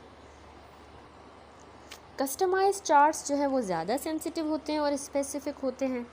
और सीरियल मेजरमेंट ज़्यादा वैल्यूएबल होती हैं for detecting the growth trend than the single measurement. Interpret कैसे करेंगे? लार्ज सिम्फाइसिस फंडल हाइट अगर आपको मिल रही है, ज़्यादा मिल रही है, लार्ज मिल रही है, मतलब वीक उसका चल रहा है 36, लेकिन आपको 36 सेंटीमीटर मिलने चाहिए थे, लेकिन आपको ज़्यादा सेंटीमीटर मिल रहे हैं, 40 से अबव 45, तो क्यों होगा? उसकी कंडीशंस आपको याद हो। लार्ज सिम्फाइसिस फंडल हाइट का मतलब है मल्टीपल प्रेगनेंसीज हैं, या फिर मैक्रोसोमिया है, डायबिटिक मदर है, लार्ज बेबी है, या पॉलीहाइड्रोमिनोस है, यानी एमनियोटिक फ्लूइड ज़्यादा है। और स्मॉल सिम्फाइसिस फंडल हाइट का क्या मतलब है? मतलब वीक तो 36 चल रहा है, लेकिन सेंटीमीटर 20 आ रहे हैं, तो इसका मतलब है उसमें फीटल ग्रोथ रिस्ट्रिक्शन है, या ओलिगोहाइड्रोमिनोस यानी इनसफिशिएंट एमनियोटिक फ्लूइड। ठीक है, तो इस तरह से सिम्फाइसिस फंडल हाइट बहुत इंपॉर्टेंट होती है, क्योंकि ये इन चीज़ों को, इन कंडीशंस को इंडिकेट करती है, इसलिए वो नॉर्मल होनी चाहिए। जो वीक है उतने ही सेंटीमीटर्स होने चाहिए। उसके बाद पाल्पेशन में ही हमने SFH देखा। उसके बाद पाल्पेशन में है fetal lie, presentation and engagement. Fetal poles, देखिए हमने SFH किया, सिम्फाइसिस फंडल हाइट की, उसके बाद हमने ना फीटल पोल्स को काउंट करना होता है। ठीक है, पाल्पेट करके पोल्स काउंट करने, यानी हेड या फिर बॉटम को या हेड को पाल्पेट करना होता है। 1 या 2 पोल्स अगर आपको मिल रहे हैं तो ये सिंगलटन प्रेगनेंसी है। 3 या 4 अगर पोल्स आपको मिल रहे हैं, ठीक है, वो पोल्स क्या है? वो पोल या तो उसका बटक होगा या उसका हेड होगा। तो अगर 1 या 2 मिल रहे हैं पोल, तो मतलब एक बच्चा है, सिंगलटन प्रेगनेंसी है। अगर 3 या 4 पोल्स आपको मिल रहे हैं तो इसका मतलब है ये ट्विंस हो, मदर फीमेल को ट्विंस है। लेकिन एक बात याद रखिए, आप फाइब्रॉइड्स को नहीं भूलना। ठीक है, फाइब्रॉइड्स भी हो सकते हैं और वो ऐसे मिमिक करेगा, ऐसा लगेगा कि ये फीटल पोल्स हैं। ठीक है, तो हमने फीटल पोल्स देखे। इसके अलावा फीटल लाई की जो असेसमेंट है ना, कि बच्चा किस लाई में, हॉरिजॉन्टल है, ओब्लिक है या ट्रांसवर्स है, तो फीटल लाई और उसकी प्रेजेंटेशन सिर्फ जो है लेट प्रेगनेंसी में नेसेसरी होती है, ज़रूरी होती है। यानी 36 वीक्स ऑफ अनकॉम्प्लिकेटेड प्रेगनेंसी के बाद, ठीक है, 37 से लेके 40 के दरमियान डिलीवरी होती है ना, तो 36 के बाद जो है ना लाई की इम्पोर्टेंस होती है, क्योंकि तब जो है लेबर होने के, डिलीवरी होने के चांसेस होते हैं, तो उस वक्त लाई ज़रूरी है देखना। तो लाई में एक तो होता है लॉन्गिट्यूडनल लाई, जिसमें पोल ओवर द पेल्विस होगा। ओब्लिक लाई में जैसे ओब्लिकली पड़ा हो बच्चा, जिसमें पोल उसका one side of the pelvis की तरफ होगा, पोल यानी उसका हेड या बटक। ट्रांसवर्स में अक्रॉस द एब्डोमेन बच्चा लाई कर रहा होगा, ट्रांसवर्सली। ठीक है, तो ये लाई हो गया। पोल्स देखे हमने, लाई देखा। अब प्रेजेंटेशन सिफेलिक यानी उसका हेड डाउन। ब्रीच प्रेजेंटेशन हम तब कहेंगे जब उसका बॉटम या उसके पैर, फीट डाउन होंगे। ठीक है, या तो सिफेलिक पोजीशन होगी या ब्रीच होगी। तो हम दो हाथों से 2 हैंडेड अप्रोच यूज़ कर रहे होते हैं, और हमने ना जेंटली जो प्रेजेंटिंग पार्ट होता है ना बच्चे का, उसको महसूस करना होता है, और हम फीमेल के फेस को देख रहे होंगे, वुमेन के फेस को देख रहे होंगे, और उसके बच्चे का प्रेजेंटिंग पार्ट जेंटली 2 हाथों से महसूस करेंगे। हेड जो होता है वो जनरली याद रखिएगा फर्म होता है बनस्पत बॉटम के। अगर आपने प्रेजेंटेशन देखनी है तो आप कंफ्यूज हो रहे हो कि ये बॉटम है, बटक्स है, या इसका हेड है, तो हेड थोड़ा सा फर्म होगा। ठीक है, उसको 2 हाथों से आपने करना है, बाल पे फीमेल के फेस को वॉच करना है। इंगेजमेंट, अब इंगेजमेंट को भी आपने साथ ही असेस करना होता है। पूरा का पूरा हेड अगर पाल्पेबल है और ईज़िली वो मूवेबल है, तो हम कहते हैं 5/5 पाल्पेबल, इसको फ्री कहेंगे, ये फ्री है। इंगेज्ड कब कहेंगे? जब हेड मूवेबल नहीं है और सिर्फ 1/5 या 2/5 पाल्पेबल है, 5 उंगलियों में से सिर्फ 1 या 2 जितना ही पाल्पेबल है और मूव भी नहीं कर रहा है, इसका मतलब है इंगेजमेंट हो गई है। बच्चा जो पेल्विस में चला गया है, इंगेज हो गया है। इसमें आपने 1 हैंडेड टेक्निक अवॉइड करनी है, क्योंकि वो वुमेन के लिए अनकम्फर्टेबल होती है। ठीक है, फीटल पोजीशन लास्ट, इसमें पाल्पेशन में आपने फीटल की पोजीशन डिटरमाइन करनी है कि वो बच्चा ऑक्सीपिटो पोस्टीरियर है, यानी उसकी ऑक्सीपिट जो है वो पीछे की तरफ है, या ऑक्सीपिटो लेटरल है, या ऑक्सीपिटो एंटीरियर है। तो पोजीशन ऑफ द फीटस भी आप करोगे डिटरमाइन, और इससे फिर पोजीशन से आपको फीटल हार्ट को अस्कल्टेट करने में भी आसानी होगी। ठीक हो गया। क्योंकि जो फीटस का हार्ट होता है वो अगर हम पिनार्ड स्टेथोस्कोप की मदद से करते हैं तो उसको हमें फीटस के बैक पर रखना होता है। पिनार्ड मतलब फीटस का जो शोल्डर है वहाँ पर रखना होता है, फिर अस्कल्टेट करनी होती है उसकी हार्ट बीट। तो अगर हमें उसकी पोजीशन पता चलेगी कहाँ पर उसकी बैक है, कहाँ उसका शोल्डर है, तभी हम करेंगे अस्कल्टेट सही से करेंगे। ठीक है, तो अगला स्टेप है अस्कल्टेशन। तो अब फीमेल की इंस्पेक्शन हो गई, पाल्पेशन हो गई। पाल्पेशन में हमने बहुत सी चीज़ें देखी, जिसमें हमने सबसे पहले तो SFH किया और उसके बाद फीटल लाए, उसमें पोल्स देखे हुए। टाइम फीटल पोल्स के अलावा हमने लाए देखा, प्रेजेंटेशन क्या है, ब्रीच है, इससे पहले कि इंगेजमेंट है या फ्री है, फीटल पोजीशन भी देखी। अब आता है अस्कल्टेशन। अगर फीटस एक्टिव है और मदर रिपोर्ट करती है कि उसको एक्टिविटी महसूस हो रही है तो रूटीन अस्कल्टेशन फीटल हार्ट की स्ट्रिक्टली ज़रूरी नहीं होती, लेकिन हाउएवर मदर ऑफन अप्रिशिएट करती है हियरिंग द हार्ट बीट। मतलब उनको होता है कि हमें भी जो है बच्चे की हार्ट बीट सुनाई जाए। ठीक है, तो वैसे अगर उसको मूवमेंट वगैरह महसूस हो रही है मदर को तो ज़रूरी नहीं होता कि हम अस्कल्टेट करेंगे बच्चा कैसा है, अगर माँ को महसूस हो रही है उसकी एक्टिविटी। तो वैसे hand held Doppler device use होती है। अगर पिनार्ड स्टेथोस्कोप यूज़ करना है जिसमें प्रैक्टिस की बहुत ज़्यादा ज़रूरत है तो उस पिनार्ड स्टेथोस्कोप को हमने फीटल शोल्डर के ऊपर रखना होता है। ठीक है, उसमें बहुत ज़्यादा एक्सपीरियंस और प्रैक्टिस की ज़रूरत होती है। वैसे आजकल हैंड हेल्ड डॉपलर डिवाइस के ज़रिए ही फीटल अस्कल्टेशन की जाती है। ठीक है, अगर आपको फीटल हार्ट सुनाई नहीं दे रहा तो आपने कभी भी ये नहीं कहना कि आपको हार्ट बीट सुनाई नहीं दे रही। इंस्टेड आपने एक्सप्लेन करना है कि डिफरेंट मेथड चाहिए और हमें जो है हैंड हेल्ड डॉपलर की मदद से फिर अस्कल्टेट करना है।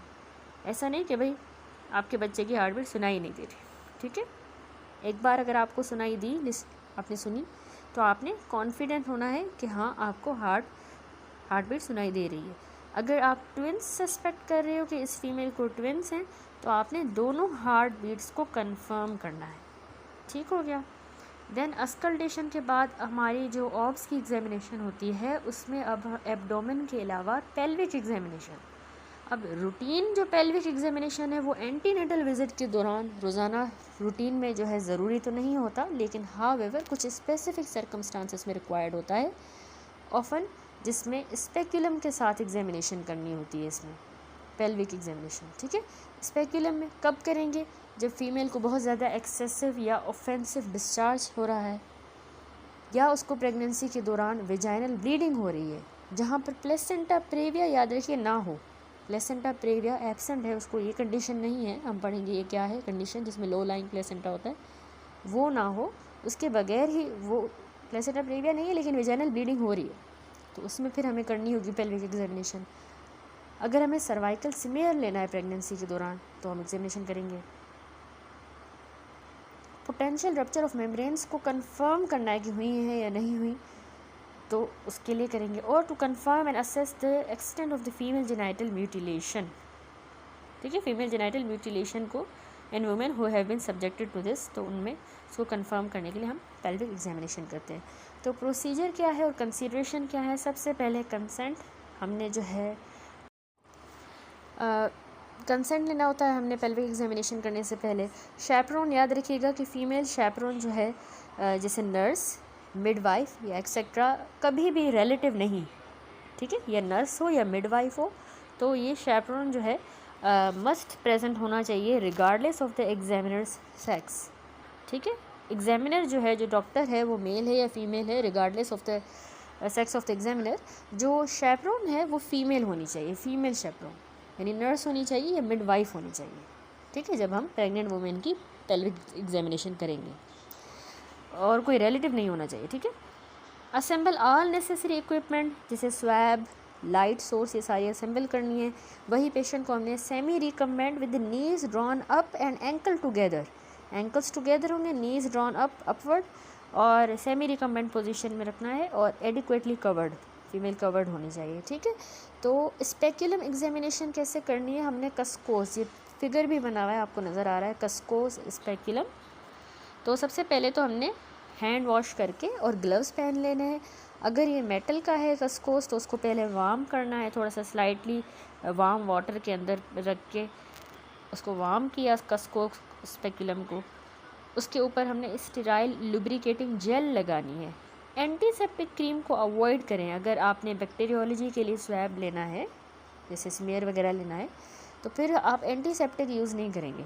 सिर्फ आपने लुब्रिकेटिंग जेल अप्लाई की, जेंटली आपने फीमेल का जो लेबिया है उसको पार्ट किया, स्पेकुलम जो है उसको, उसके ब्लेड्स को वर्टिकल प्लेन में इंसर्ट करना है, और आपका एम जो है वो सैक्रल प्रोमोन्ट्री यानी थोड़ा सा स्लाइटली आप डाउनवर्ड की तरफ जो है इंसर्ट करते जाओगे सैक्रल प्रोमोन्ट्री की डायरेक्शन में, ठीक है। वर्टिकल प्लेन में sacral promontory slightly downward insert किया, और स्पेकुलम को रोटेट करना होता है टू द हॉरिजॉन्टल प्लेन। हमने वर्टिकल इंसर्ट किया, अब हम उसको हॉरिजॉन्टल में लेके आ रहे हैं with the ratchet upper most.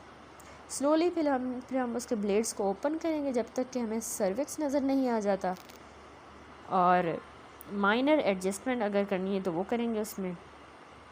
Cervix को हमने असेस किया, सैंपल लिया, फिर जेंटली क्लोज कर देंगे और स्पेकुलम को रिमूव कर देंगे। सारे जो इंसर्शन वाले मैन्यूवर्स हैं उनको रिवर्स करेंगे, बाहर निकालेंगे। कसको को टेक केयर के do not to catch the vaginal epithelium, ठीक है। उसको बंद करते हुए वेजाइनल एपिथेलियम ना आ जाए उसके बीच में, तो उसको एहतियात करनी है। तो इस तरह से जो है हम ये करते हैं कसको स्पेकुलम के ज़रिए स्पेकुलम एग्जामिनेशन, ठीक है। पेल्विक एग्जामिनेशन में करते हैं कसको एग्जामिनेशन, कसको स्पेकुलम की मदद से। तो ये ऑस्मी में भी इसकी फिगर भी आ सकती है, कसको स्पेकुलम है।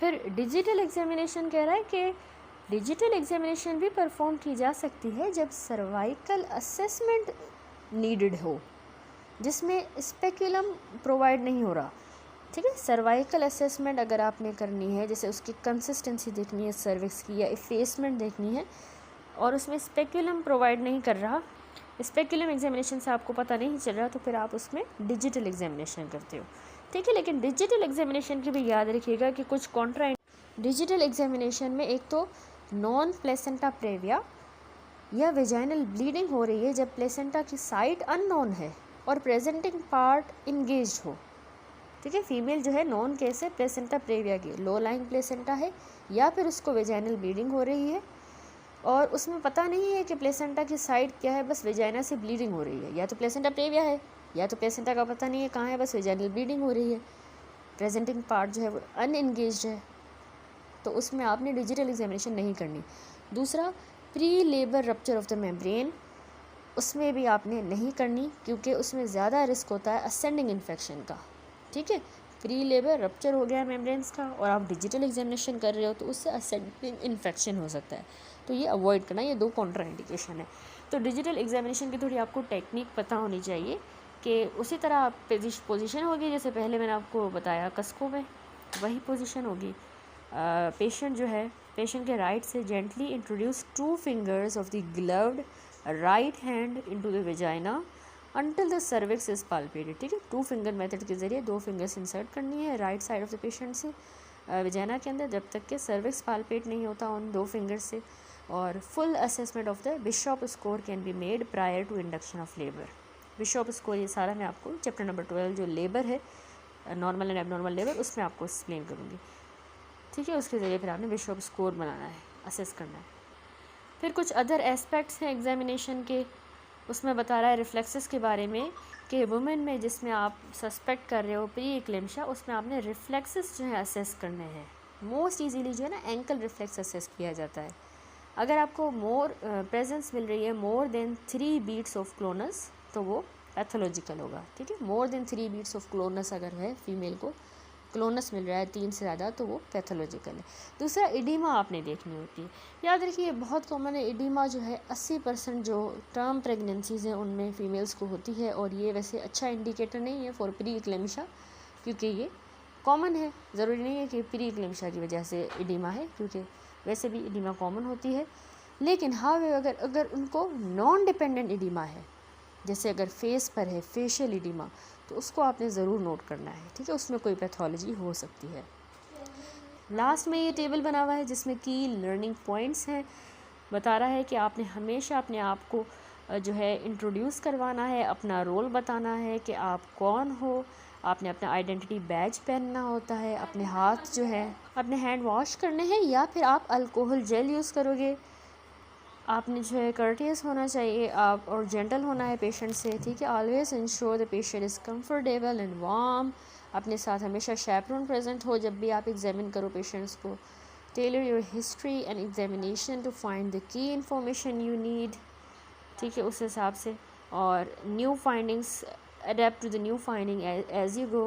प्रेजेंट इन्फॉर्मेशन क्लियरली, ठीक है, क्लियर वे में आपने प्रेजेंट भी करना है। और be aware of the giving sensitive information in the public setting, ठीक है। पब्लिक सेटिंग में सेंसिटिव इन्फॉर्मेशन कन्वे करते वक्त आपने थोड़ा सा एहतियात करना है। ये कुछ की लर्निंग पॉइंट्स थे। अब चलते हैं प्रेजेंटेशन स्किल्स की तरफ। Ability to clearly and concisely convey patients information to the other is an essential skill, ठीक है। वो पेशेंट की इन्फॉर्मेशन आप आगे पास करो क्लियर और कंसाइज फॉर्मेट में, ये एक स्किल है, ठीक है। हिस्ट्री लेना, फिर उसको एग्जामिनेशन परफॉर्म करना और फिर इस इन्फॉर्मेशन को आगे पास करना, प्रेजेंट करना, ठीक है। तो ये ज़रूरी नहीं है कि आप full list of negative findings बताओ। नेगेटिव फाइंडिंग्स वो बताने की ज़रूरत नहीं होती। ये इनफ है कि आप जो नेगेटिव्स हैं उनको समराइज़ करें। जैसे कि there is a no important medical, surgical और फैमिली हिस्ट्री, बस ऐसे बोल दें, ठीक है। There is a no important medical, surgical और फैमिली हिस्ट्री ऑफ नोट। तो नेगेटिव फाइंडिंग आप इस तरह समराइज़ करके बताओ। दूसरा, प्रेजेंटेशन में जो ना आपने अपना जो स्टाइल ऑफ प्रेजेंटेशन होता है उसको अडॉप्ट करना होता है टू मीट द सिचुएशन। जैसे फॉर एग्जांपल अगर वार्ड राउंड है तो उसमें आपने कंसाइज करके बताना होता है, लेकिन एग्जामिनेशन के लिए फिर आपने थॉरोली बताना होता है, ठीक है। तो अडाप्टेशन आपको आनी चाहिए कि आप अडॉप्ट करो सिचुएशन के हिसाब से। तीसरा, कॉन्फिडेंशियलिटी। बी वेयर कि जो पेशेंट की प्राइवेसी जो है मेंटेन हो। जब आप सेंसिटिव इन्फॉर्मेशन वार्ड में जैसे बाकी पेशेंट्स भी होते हैं तो वो सुन ना लें, तो सेंसिटिव इन्फॉर्मेशन को डिस्कस करते हुए आपने एहतियात करना है, कॉन्फिडेंशियलिटी का भी ख्याल रखना है, ठीक हो गया। देन आता है लास्ट हमारा हिस्ट्री का टेम्पलेट। ये टेम्पलेट थोड़ा बना हुआ है जिसमें रेलेवेंट हिस्ट्री जो है आपने कैप्चर करनी है। ये टेम्पलेट आपको हेल्प करेगा ensure all relevant history is captured, ठीक है। सबसे पहले डेमोग्राफिक डिटेल आपने हिस्ट्री में लेनी है, जिसमें नेम क्या है, पेशेंट की एज, उसकी ऑक्यूपेशन और एथनिक बैकग्राउंड। फिर प्रेजेंटिंग कंप्लेन या रीज़न फॉर अटेंडिंग क्या है, क्यों आई है वो, ठीक है। प्रेजेंटिंग कंप्लेन क्या है, दिस प्रेगनेंसी अभी जो चल रही है उसमें उसका जेस्टेशन क्या है, लास्ट मेंस्ट्रुअल पीरियड क्या था या estimated date of delivery. Ultrasound के ज़रिए उसकी क्या डेट कैलकुलेट हुई है, उसको सिंगल प्रेगनेंसी है या मल्टीपल है, कोरियोनिसिटी भी आप लिखोगे।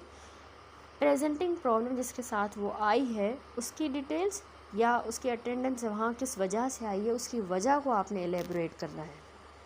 अभी तक उसके लिए क्या एक्शन लिया गया है, is there any plan for the rest of the pregnancy, बाकी प्रेगनेंसी के लिए कोई प्लान है। पेशेंट का मेन कंसर्न क्या है वो आपने पूछना है। इस प्रेगनेंसी के दौरान उसको कोई और प्रॉब्लम तो नहीं है, कोई उसको ब्लीडिंग्स, कॉन्ट्रैक्शंस या वेजाइनली कोई फ्लूइड तो लॉस नहीं हुआ, ये सारा इस प्रेगनेंसी का पूछना है। उसके बाद अल्ट्रासाउंड में आपने लाजमी पूछना है कि स्कैन जो है परफॉर्म किया गया था, अल्ट्रासाउंड स्कैन, और किस वजह के लिए किया गया था, उस पर कोई प्रॉब्लम तो पता नहीं चली, ठीक है। तो ये आपने अल्ट्रासाउंड का पूछना है। पास्ट ऑब्स हिस्ट्री में जो है प्रीवियस प्रेगनेंसी के बारे में आपने लिखना है और हर प्रेगनेंसी का आउटकम क्या था वो ऑर्डर में आपने लिखना है, ठीक है, और मोड ऑफ डिलीवरी भी। गायनाकोलॉजिकल हिस्ट्री में आपने पीरियड्स की रेगुलरिटी पूछनी है, आपको किस तरह आते थे, अभी तो प्रेग्नेंट है तो किस तरह आते हैं, और कॉन्ट्रासेप्टिव हिस्ट्री पूछनी है उसी में ही। प्रीवियस कोई इन्फेक्शन और उसके लिए ट्रीटमेंट लिया था जैसे PID वगैरह। लास्ट सर्वाइकल स्मीयर कब करवाया था, वो नॉर्मल था, उसमें कोई एबनॉर्मेलिटी तो नहीं थी, अगर हाँ तो उस एबनॉर्मेलिटी थी, अगर हाँ तो उसमें उसके लिए ट्रीटमेंट क्या लिया गया। और इसके अलावा गायनेकोलॉजिकल में ही आप जो है सर्वाइकल स्मीयर भी पूछ रहे हो, कॉन्ट्रासेप्टिव पूछ रहे हो, PID पूछ रहे हो और गायनेकोलॉजिकल सर्जरी भी पूछोगे, उस मतलब ट्रीटमेंट जो सर्जिकल भी होते हैं तो वो तो नहीं हुए, वो भी पूछ लिया। अब past medical and surgical history अलग है, कोई भी अगर उसको मेडिकल प्रॉब्लम है वो आपने उससे पूछना है, और पहले कोई सर्जरी कोई ऑपरेशन तो नहीं हुआ, उसमें कौन सा एनेस्थेटिक यूज़ हुआ था, कॉम्प्लिकेशंस हुई थी कि उस सर्जरी की।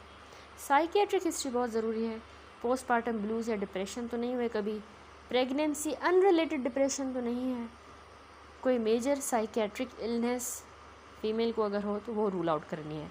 फैमिली हिस्ट्री में क्या पूछोगे, डायबिटीज़ है फैमिली में, hypertension, genetic problem, psychiatric problems वगैरह। सोशल में आपने स्मोकिंग, अल्कोहल और रिक्रिएशनल ड्रग्स वगैरह का पूछना, या कोई भी रिक्रिएशनल ड्रग्स, ठीक है। और बाकी ड्रग्स आपने ड्रग हिस्ट्री में पूछनी है। तो सोशल में smoking, alcohol, recreational drug, marital status क्या है फीमेल का, ऑक्यूपेशन क्या है, पार्टनर की ऑक्यूपेशन क्या है, अवेलेबल होम सपोर्ट कौन सी है, ठीक है, घर पर कौन है सपोर्ट करने के लिए, कोई घर के मसाइल तो नहीं, हाउसिंग प्रॉब्लम। ड्रग्स में फिर अलग से ओवर द काउंटर मेडिकेशन, सारी जो मेडिकेशन फीमेल अगर ले रही है वो पूछनी है। फोलेट की सप्लीमेंटेशन का लाजमी पूछना है। एंड लास्ट क्वेश्चन होता है हमारी एलर्जीज़ का, किस चीज़ से एलर्जी है और किस वजह से होती है, मतलब किस चीज़ से किस वजह से एलर्जी है। दूसरा, उससे होता क्या है, उस एलर्जी से रैश होता है, एनाफाइलेक्सिस होता है, क्या होता है, ठीक है। That's it.